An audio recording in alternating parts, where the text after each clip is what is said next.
Hi guys, welcome back to the R6 rebuild. Got a couple of bikes in the way at the moment, so we're going to get them out of the way in a sec and clear some room. We're on the engines, the bottom end of the engine to be more precise. I have got the other R6 5SL lump swapped over now. This has got a rattly bottom end, so this is the one I might be potentially putting in the R6. I think if the video doesn't end up too long, I think I might try and strip that one a bit as well, just like quickly. To see if we can see any problems with that in this video. So just going to move these out of the way first. These are a couple of jobs that I've got in at the moment. This one's been a sitter for a while, so fuel's gone stale, won't start, I had it in a couple of years ago or so and got it all running sweet and sorted out, like with suspect cracked liners, but it didn't appear to have many of this or any of the symptoms, so we're still 80% sure it hasn't got a crack liner. Seems to run fairly well when it does run, so just waiting on bits for that. Got to do fork seals and get it for an MOT and that. On this one, we got speedo not working, so it needs a cable. I think the cable snapped.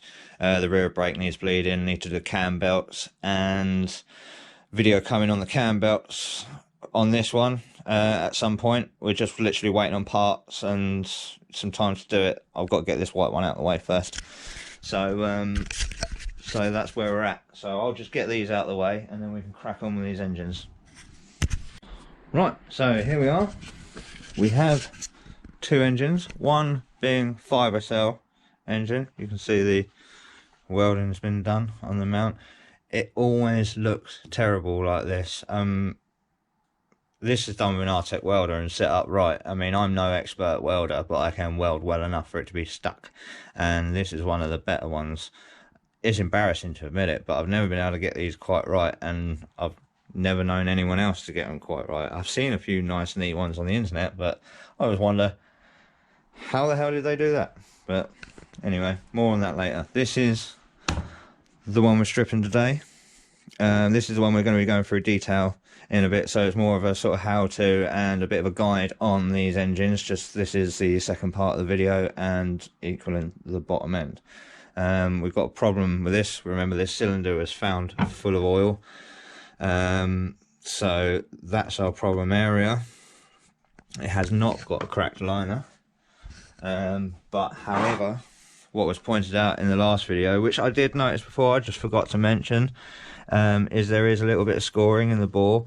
Now, you can't really catch your nail in it. I'm trying to hold my torch and camera at the same time, but it looks, I tell you what, it looks worse on camera. The worst bit is that bit there, because you can actually catch your nail in that, and that's what I'm thinking might be the cause of the piston ring going, but I don't think the piston ring comes up that far, because that's right at the top of the bore. So, you know, but as I say,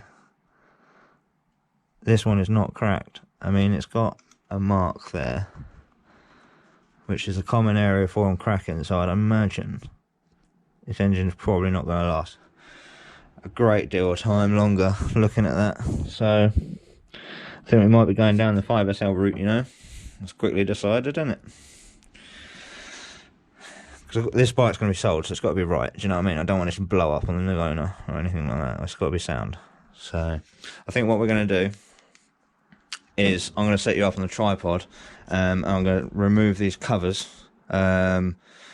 Just the easy ones, like the water pump, clutch cover, starter motor, and stator cover. Right, I shall remove those, and then I think I'll get you back on, so we'll do that. Right, I remembered as I was taking these bolts out, that last video I said about the starter motor and the starter motor gear, so I'm just going to show you that, because I'll take the bolts out already. Right, so this is a stator. It's held on by a bit of magnetic force, so I need a bit of pulling, prizing off, but I'd imagine if you do your own maintenance to a level on the bike, you'd have come across a stator before, so I don't need to explain too much of that. We're more about the engine rather than the bits that are bolted to it. So there's that. That's your stator. that out of the way. Flywheel. Stator runs inside here, causes electromagnetic AC current, blah blah blah. Right, this shaft here and this gear here is your starter motor gear. Starter motor's here, runs this sort of spur gear as it were, which has also got a gear on the back which meshes with this cog on the back here. I don't know if you can see that, but there's a cog in the back here. Now it will turn backwards because it's on a one-way bearing. So that's that. And then if I flip you around, actually, well, before we flip you around, let's just do this cover. Alright, because I'm going to be explaining the gearbox as well, as it's part of the bottom end. There's nothing wrong with this gearbox, so in theory I don't really need to do it, but I do need to strip the bottom end anyway, so while I'm there I might as well, for the video's sake. So this is just cover which reveals the selector shaft a bit more. Oh, it's coming out with the selector. We'll wait on that. Right, yeah, be aware of that, guys. You might want to just hold on to that shaft as you pull that out, because it can come out. Now what we got here is a barrel which has got like grooves inside here. The barrel has got grooves machined into it, and the fork, the synchros in the gears, the forks or whatever, the other end of this sit in that. And so as you click this is spring loaded here. Right, what can break is these springs. These can break off, and so what will happen is you'll shift a gear and the lever won't self-center, it won't come back, and you'll have to sort of do it with your foot, which is a pain in the ass. But yeah, basically this cylinder will constantly be clicked around like a ratchet. So even though you're only going 1 down 5 up with your feet, that's just the way I'll show you later, but that's just the way the machined grooves are in the thing, in the barrel. So what's actually happening is that barrel's just constantly turning. Like, you know, when you click first, it will go into one, and then you click second, it will move around, click third, it will move around, click fourth, move around, and so on. So that's that. I've got to remove this starter motor as well, but what I'm going to do is, once I've shown you this clutch side, I'm going to remove the rest of the bits of the engine, get her upside down, get the sump off, because everyone knows how to take a sump off, put a bit of rag down and stuff, so we know we're going to get splurge out of it, and then we can start by removing the casing. So I shall remove the last 2 bolts of this clutch cover. Now the reason I'm showing you this now is because there's not so much an art to taking it off, there's more of an art to putting it back on. And the reason being is your clutch in here, and you've got your release arm on the bottom, and in the side, I don't know how well you're going to be able to see this. I keep on having to tap my camera to turn the screen back on. Work, please work. Right, in there is a spline. I don't know how well you can see it, but there's one in there anyway. So when this is acted on, it turns the spline, which grab on these teeth here and pull the clutch out, right, which releases these springs under here, so it'll pull this whole face off and release the tension on the plates, and that's how that's done. So when you're putting this back on, you've got to have this with the splines to the left, sort of facing the back wheel, as it would be. And if it's oily, it helps because it kind of holds it against the bearing a little bit. It stops it from, you know, dropping like that. You know, you can just kind of stick it there a bit, so it's worth putting a bit of oil in there, some quite thick oil, just a little drop, you know. And then what you'll do is you've got a dot on here and a marker there. You've got to end up, once that's pushed on, there'll be a bit of free play, but once that free play is taken up, it's got to line up perfectly. So it might take a bit of on and off. What you've got to do is got to kind of guide this on. You know, you can get that just started into the cover before you start to put it on, and then you guide it on, and then if it's out by a tooth or whatever, one way or another, what I've found is if you keep the tension on this as you pull it off, as soon as you release it just enough for it to skip on that teeth, it will go click and click back, and then you can push it back on and it'll be lined up. So it's actually pretty easy to do once you get a knack of it.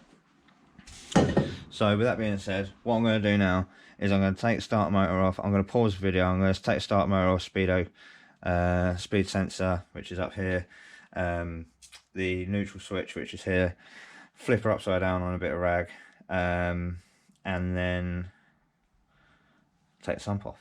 So see you in a minute. Right, okie dokie.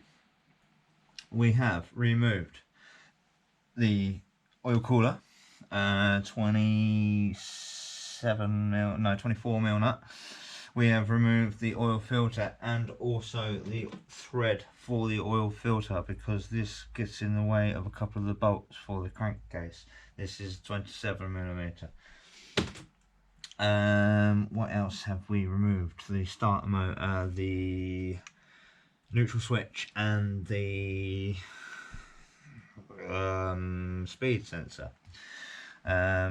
I haven't popped this sump off yet, so we'll have the pleasure of doing that together. We do have all the bolts out, including, if you're ever doing this yourself, this is the oil level sensor, right? It's just a simple one wire earth it out jobby oil level sensor, easy as you can get. Now there is a bolt down there, 5mm Allen key bolt, which holds the sump on. Do not forget it, because if you break it, you've pretty much busted the engine.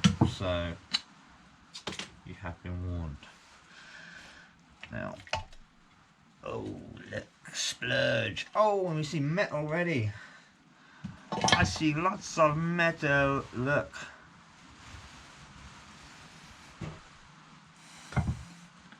Can you see the damage? There's a bit of crap in the... Oh, what is that? That is a big chunk of metal. Oh dear. I don't know what that is. That's pretty bad. I'm going to keep that to one side. Now, looks like we've got a terminal case. This is the oil pickup, the strainer, and as you can see, it is absolutely full of some crap. I don't even know what.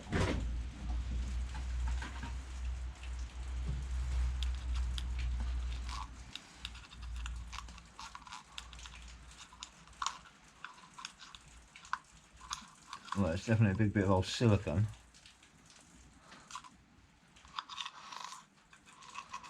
Oh my god, look at that.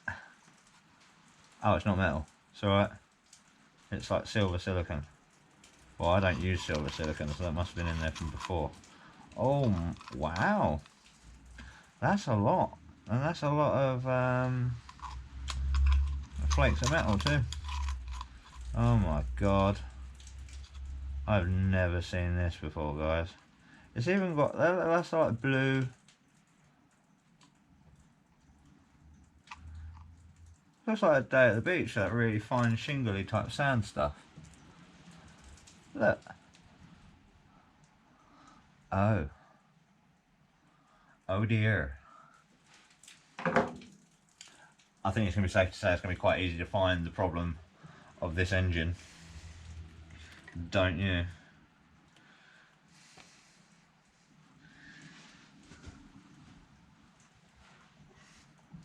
Right. So, what do we have next? We need to get this bottom crankcase off. Now this is the oil pump. The oil pump sits on two dowels. It is driven by the clutch side, this part, the gear shaft, for fuck's sake. Couple of 5mm Allen key bolts. This is some sort of, I think, pressure relief valve. Yeah, it's pressure relief valve, oil pressure relief. So we can take that out, put that to one side. This is a pipe that goes to it, and it's part of the oil pump, so this needs to be removed.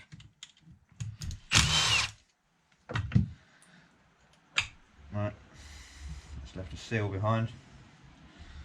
Keep an eye out for that one, guys. You don't want to put it all back together and find out you've missed a seal or nicked a seal or something like that. Alright. Saying that, it doesn't look like I've done a very good job of putting this engine together, did I? However, saying that, I did build it out of a parts bin. So I was never expecting it to last. It's just see if it actually run, really, to be honest. Yeah, I was never intending on selling the bike. I was keeping it. It was my wife's. So, you know, I was like, well, the engine's either going to work or it's not. And if it's not, I'll just put a 5SL engine in it. If it does work, then happy days. So, first bolt on the oil pump, it's got this weird like strainer tube thing that sits in the oil. I don't know exactly what it's for. It's not a pickup, because obviously it picks up from the bit that's full of shit. So I don't know exactly what that is, but it's obviously needed, so we put it back.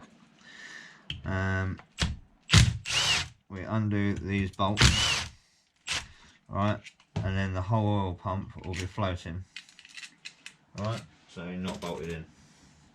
There's your little chain guard thing. Let's have a look in this sump actually.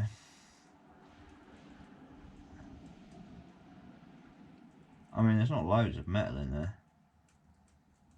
There's probably some, but there's none like glistening in the. Yeah. There's metal in the engine anyway, we know it. Right. And now, I mean, it's a bit of a trick to getting these little, I'll show you.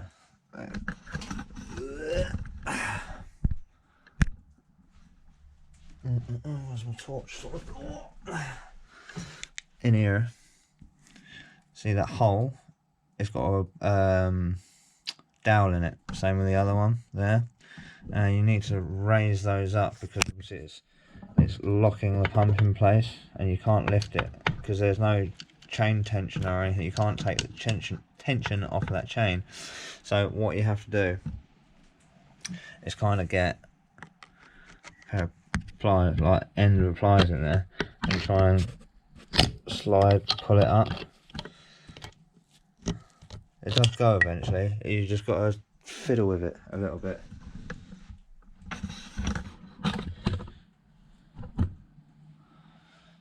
So let's see if I can quickly do it. If not, I might have to just pause the video just to get this out, because this is a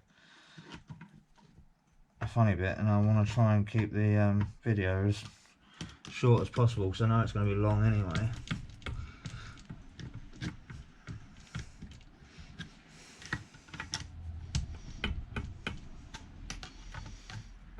Now I'll put you back on, guys. Typically, as soon as I turn the camera off, pop, off it comes. It's literally about 10 seconds later. And there you go. Once it's off, just unhook it from the chain. Your oil pump, clearly, as you can see, it's splurging oil over there. Now you can start to see the gearbox in here, the gears, what have you. I don't need to take the clutch bit off yet.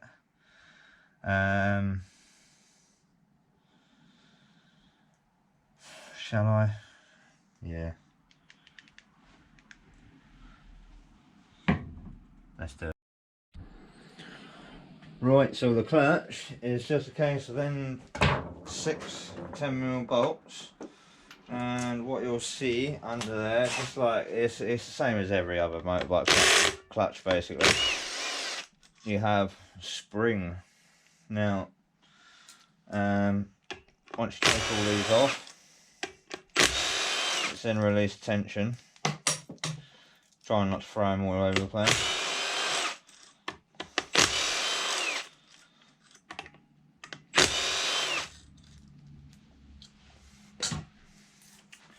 Oh, where did that go? Oh, there it is. Right, I'm running out of space to put stuff. Yoink. Right, now, this face then comes off. Normally comes off with a couple of clutch plates as well. You want to try and keep them in order. And when you're fitting a new clutch, these parts here, the friction plate, they need soaking in oil for quite a while. This one is pretty much a brand new clutch by the looks of it. They're multi-plate clutch. So you have your pressure plate, which has got a bearing in it, right? And then you just got this end piece, which is what your clutch arm pulls on, which I was explaining to you earlier. That just sits in the end there, and that will pull that lot this way, like that, right? And what's happening is in here, between there, is sandwiched these plates. Now you've got a friction plate, then a steel plate. I can't remember what they're called. Slipper plate, or something like that anyway. You've got friction plate, steel plate, friction plate, steel plate, friction plate, steel plate, da da da da da. The friction plates lock in on these teeth to this outer basket here. These steel plates lock into the inner one, and when they're free, you can move one without the other. When they're all locked together, it will move the whole lot, and that's how your clutch works. So what we've got to do, pull the rest of these out of here.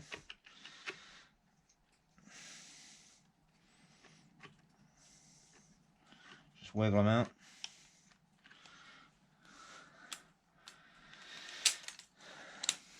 And we've got one plate at the back. Well, that'll be two actually, because that's one of the metal plates. Oh.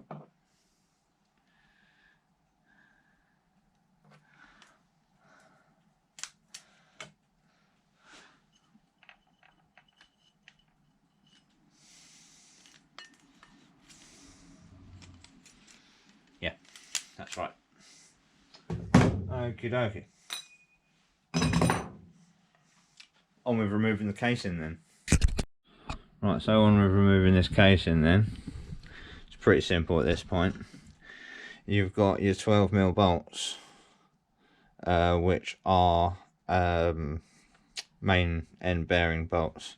You've got one on the outer casing here, and you've also got two here, and another one there. They're not actually genuine like M10 bolts or whatever. They're actually a M6 bolt. Once you undo them, they've just got a massive head on them. There is a couple of hidden ones. Torch. There is one in there, 10mm. Series of 10mm around the back. On the 5SL, this one is the other way around. Don't know why.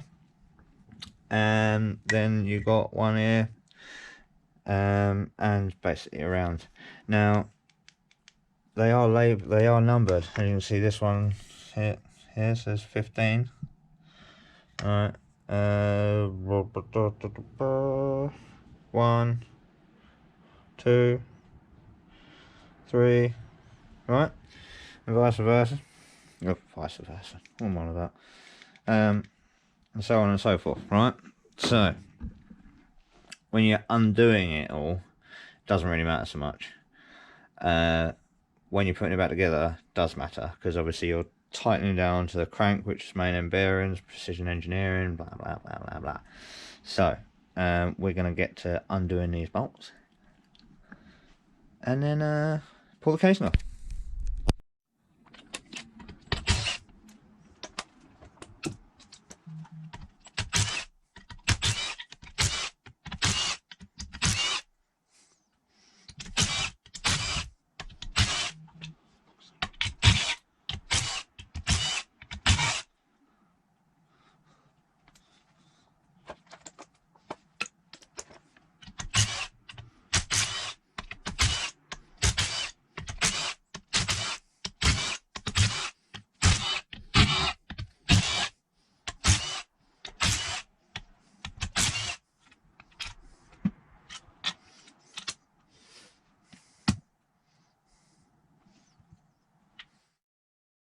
Right, so all the bolts are loose and removed. A couple of things I need to clear up before we carry on. I forgot to mention, it's best you undo all the 10mm first and then move on to the 12s. This one in the corner is a normal M8 bolt.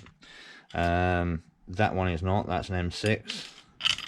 That's an M8. I'd imagine these two are because of the gearbox. And this one is a normal, not normal, it is an M6. So be very aware of that when you're doing them back up, because you can easily snap these.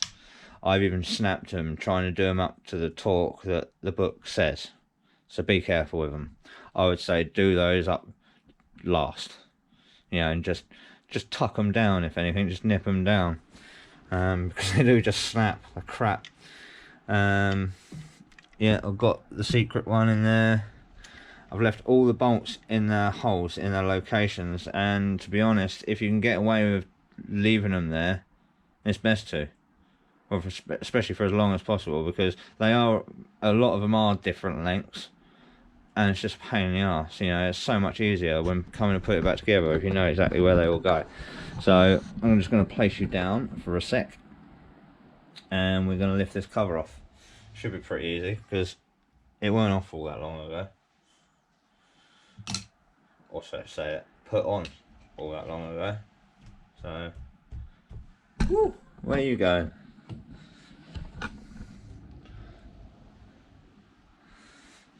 Right. Give us a little tappy tap in places. See if we can get her lifted. There we go. You just want to ease her off. She'll come easy enough. That's what she said. Right. And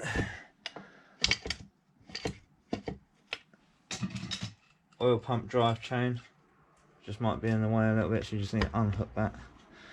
You just slowly wiggle, lift, and you'll probably find the bolts that you've not undone all the way. There's one still holding on. Which one will it be?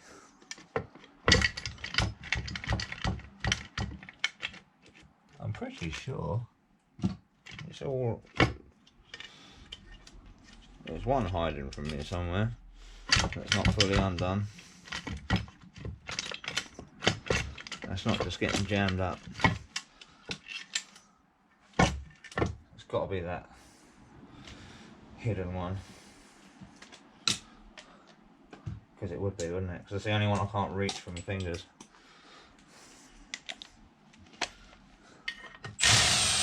Right, should be undone now. Come on, come, let's go. Come on. Good. It seems to be that bolt, but it's out. They're both all the way out. That one's out. That one's out.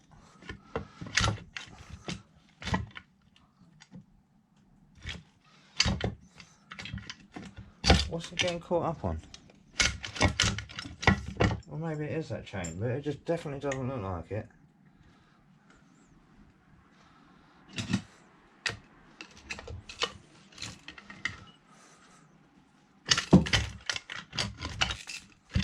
I think it was. Right.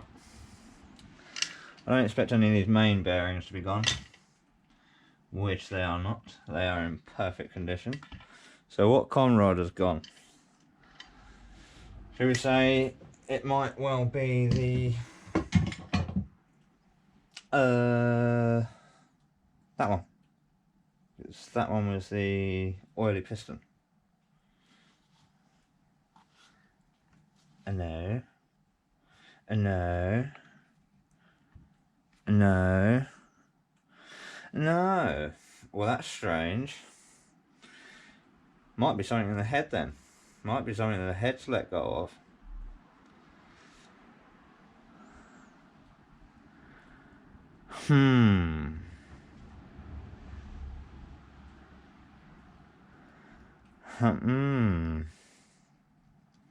Interesting.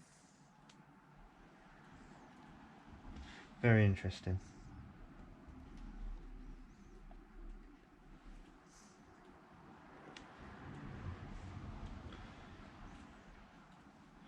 Right, so a quick explanation of the gears and how the bottom end of this engine works.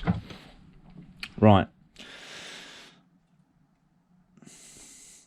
Right, so a quick explanation of how the bottom end of this engine actually works and how it all goes together. You've got a crankshaft powered by your pistons, which is powered by your cylinder head and fuel and air and what have you. That is turned. Yeah, right. On the end of here you have a gear. Now this gear is permanently attached to this clutch basket, right? And here inside the basket is, I can't remember what it's called exactly, but it's like the drum as it were, and that is attached through a shaft down there, right? We're holding all these gears on, right? Now that's half of the gearbox. This is the other half. You've got two rods here, synchro mesh forks, right? And you've got two down there. Now one is first, second, oh for fuck's sake, why can't I think? Sorry, first and second, third and fourth, and then there's one down on the bottom which is fifth and sixth. There we go. Right, we'll get there eventually. Now you can see the forks are here. Alright, see those two, these two silver things here, right?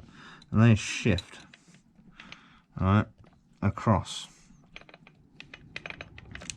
I can't do it with it in the engine, so I'm going to get this out quickly. 1 second. Oh, actually, I'm going to keep it rolling while I do it, because it'll just be so much easier for you to see. Now watch this. All of it is just plopped in, right? So you can just give it a little wiggle tug, and it'll come out. There are the forks, right? You have this. It's like a half moon spacer, and it locks in that shaft. It locks it into a certain position. Now on this you have this little roll pin poking out, right? Only on one side, but that lines up into that groove, right? If you don't put that on and that's like poking out in the middle of nowhere, you can't get the casing back down, and then you force it down and then that gets crushed into the casing and it can cause this to lock up. So be aware of that when you're putting it all back together. Now these gears, now you can see, I'll take these over to my bench because there's a little bit more light here. You can see with these gears they slide across, right? So when this part here is free, the gear is free, right? So it can free turn either way. And then when it is locked into position, right, this is a neutral position, so both gears are free, Alright, same with this one, both gears are free. Now when you select a gear, it will go one way or another and click in. And that clunk there is what you often feel on your foot. Now that gear is now locked. Then you'll shift again, it will go over to the other side. Now that gear is now locked. Right, there is play there. Right, but that's normal. That gear is now locked on these dog bones, on these dog teeth. Now, what can happen as to why these gearboxes fail is either these teeth can snap off on second gear, right, or you lose a part of the selector in the actual gearbox. So they just engage with each other, gives you the drive. Now, as you can see, the drive comes through here, comes through this shaft, turning these. Right, these do exactly the same thing. These are locked, but this is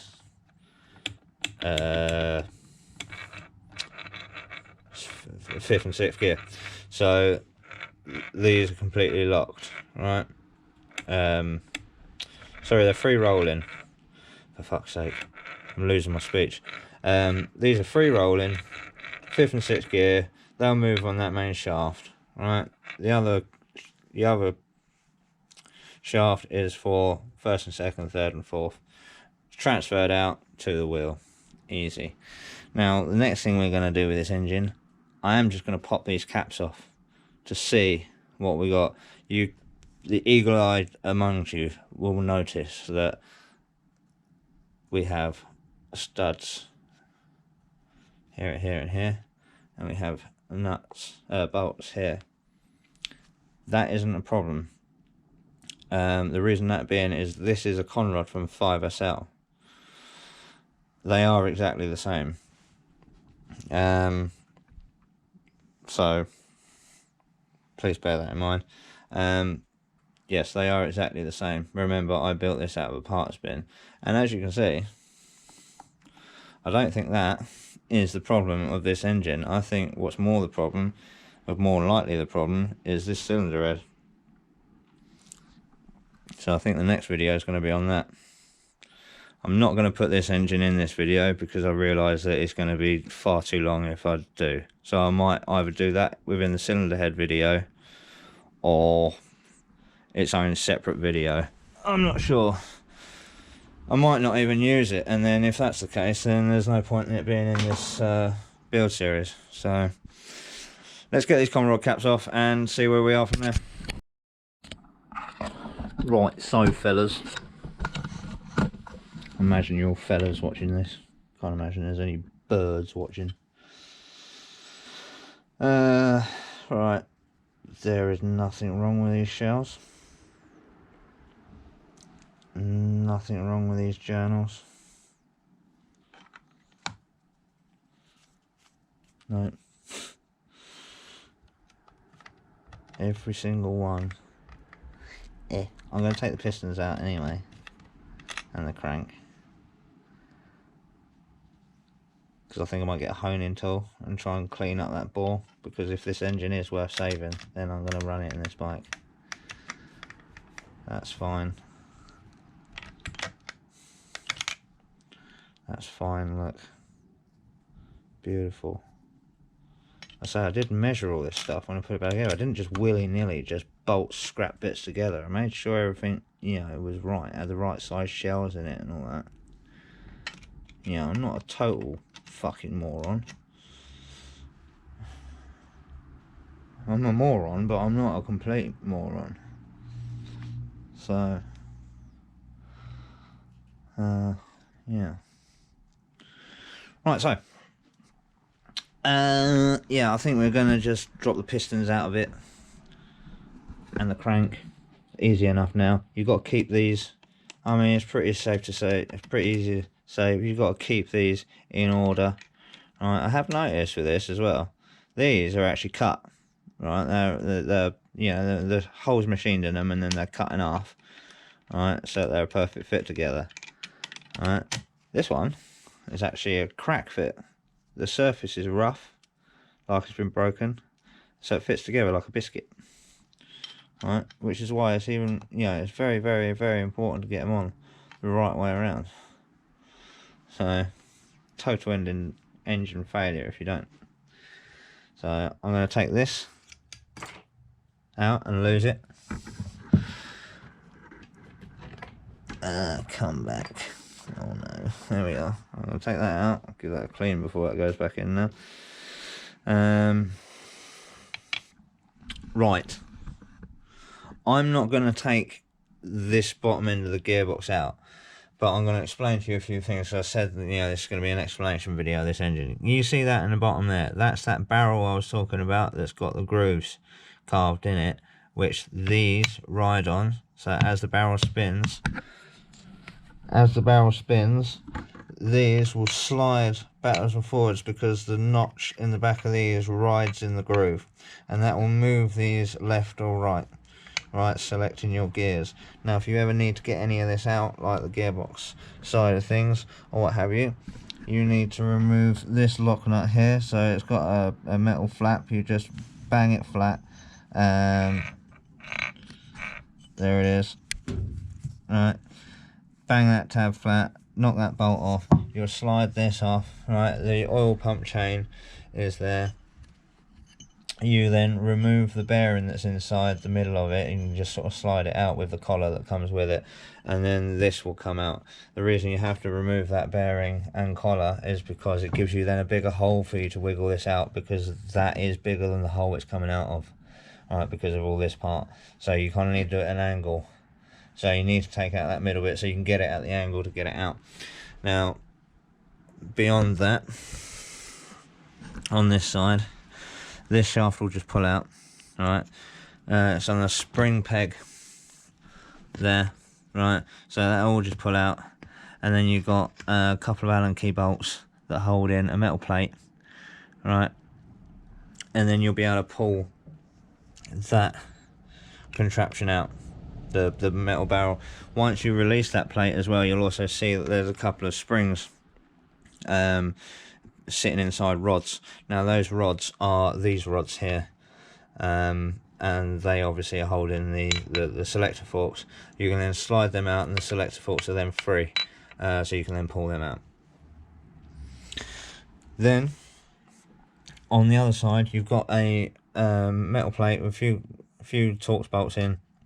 You undo that, and then you'll be able to pull this out, but you can't just pull it out. It's in there a bit tight. There are thread bolt holes for you to wind a bolt into, and as you do it up, it pulls the lot out. So, you know, from there on, it's very simple. Like I say, I'm not going to do it in this video or to this engine because I simply don't need to. I was expecting this engine to be a total wreck. It's appearing not to be. I've still got to take the pistons out, which we're going to do in a sec. We're going to be killing this video soon because I can imagine it is going to be very long. So let's get to it.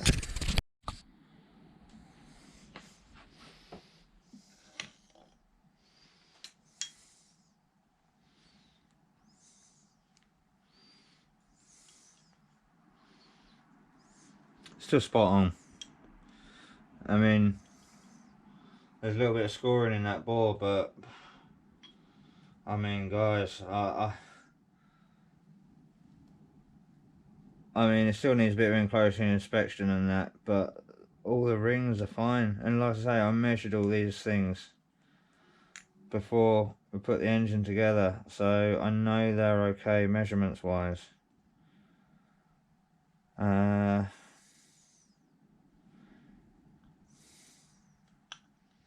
There you go, it's got the markings on it too, so you know you can't get it wrong.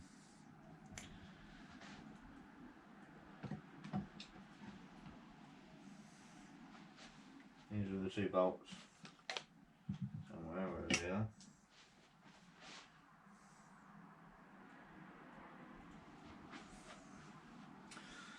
Cool.